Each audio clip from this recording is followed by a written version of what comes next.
Hey guys, just wanted to start this video off with a message without any jokes or anything like that because this was something that really caught me by surprise. Rest in peace to Benny Potter from Comicstorian, genuinely one of the biggest influences in my life and a lot of people's lives growing up who really wanted to just get into comics but didn't have any money of their own to go and buy them. I remember his dramatic storytelling of the Lantern War and Batman Hush. They were really some of the first comic book videos I'd ever seen, and his content really had a big impact on my interest today. I just want to send prayers up to his family and friends and say how much I appreciate everything he did and how much he's going to be missed. I stepped through a portal on that sad man's head. Better take a closer look.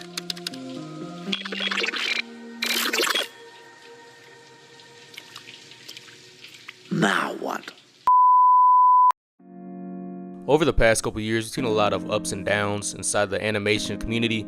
A lot of great shows have premiered, a lot of great shows have been canceled, and that son of a bitch at Warner Bros. Been writing off great shows like Final Space for tax write-offs. Know who the fuck I'm talking about. You suck, bro. Let that shit marinate. But anyways, the point of that is to say we have seen plenty of great animated projects come and go. Invincible, Blue Eye Samurai, Solar Opposites, Has Been Hotel, Inside Job. These are all great shows that all have one thing in common. They are created for an older audience.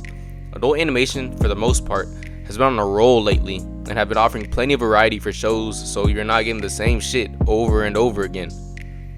Living in a world right now where revivals of popular shows are coming and going with variety levels of quality and reception, for a lot of these animated shows, I think the best way that they can be revived is through adult animation.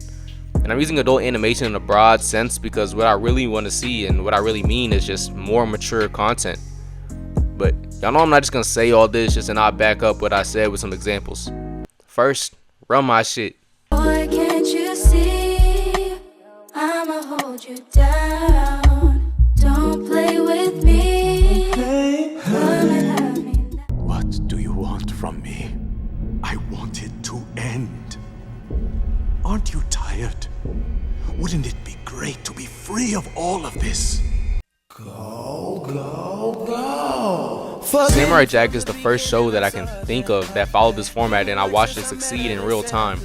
Originally airing on Cartoon Network for a younger audience, when the show ended back in 2004 after 4 seasons, many people thought the show was never going to get its conclusion. But it did come back, and Jack was not taking any prisoners. Bro came back slicing and dicing on Adult Swim for its 5th season in 2017.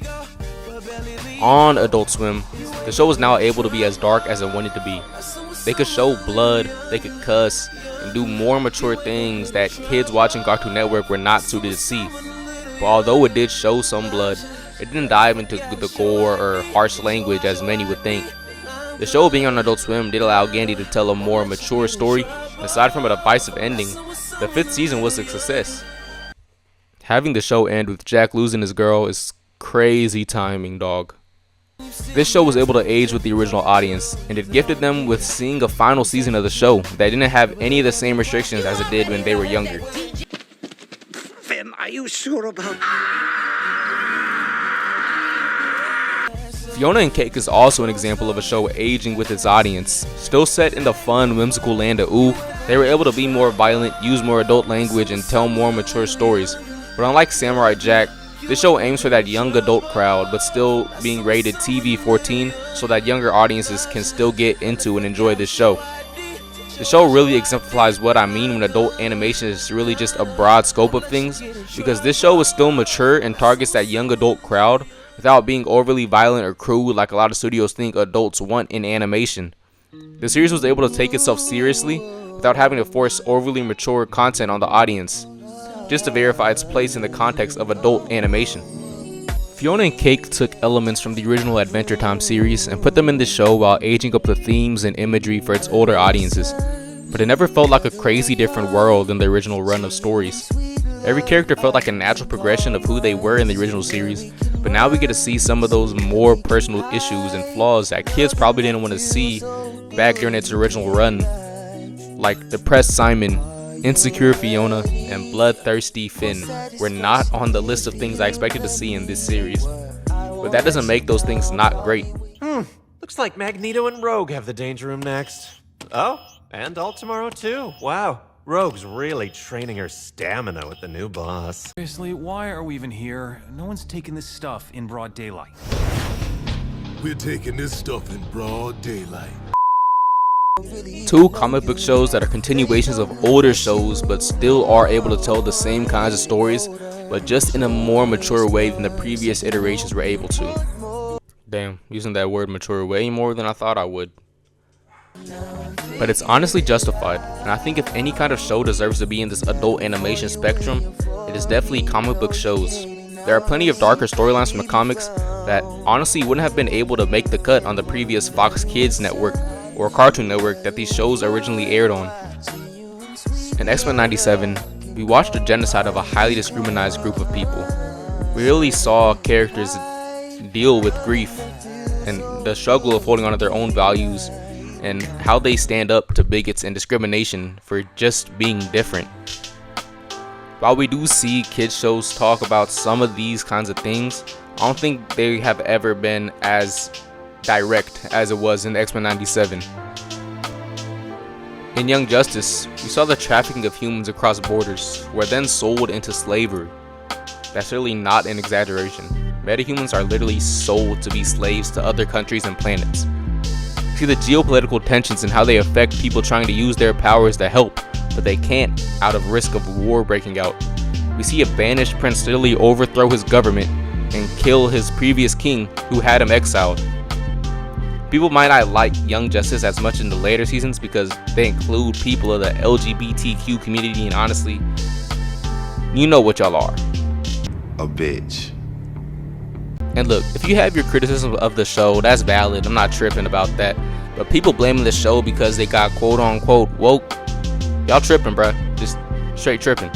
The point of this is that both of these shows are examples of how you can adapt a more complex and mature storyline to these kinds of shows with limited restrictions that you have to follow due to the network that you're on.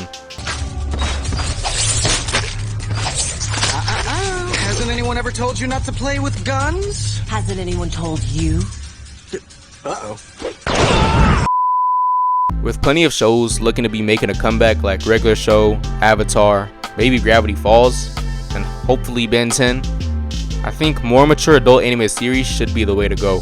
Again, when I say adult animated series, I don't mean they have to be like a Rick and Morty or Family Guy or Invincible, but just a more serious form of storytelling that will resonate with the aging fan bases.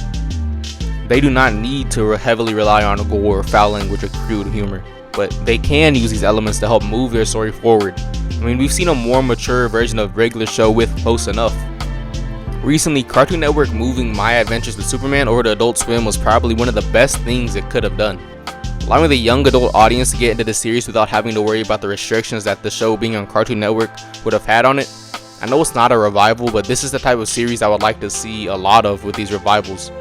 I would love to see a revival of Kim Possible, American Dragon, Earth's Mightiest Heroes, or Ben 10 given a more serious platform to tell its stories. I mean, seeing the kinds of jokes Kevin would make on a more mature show would feed families. Look, Gwen, you have to treat a car like you treat a woman. Go on. No, I sense I've made a mistake of some kind. Thanks again for watching this video. If you wouldn't mind, please like and subscribe to this channel for future uploads. If you liked what I said in this video, then tap into an episode of my podcast, Tendencies, wherever you happen to find podcasts. I'm Jay Reese, and I'll see you next time.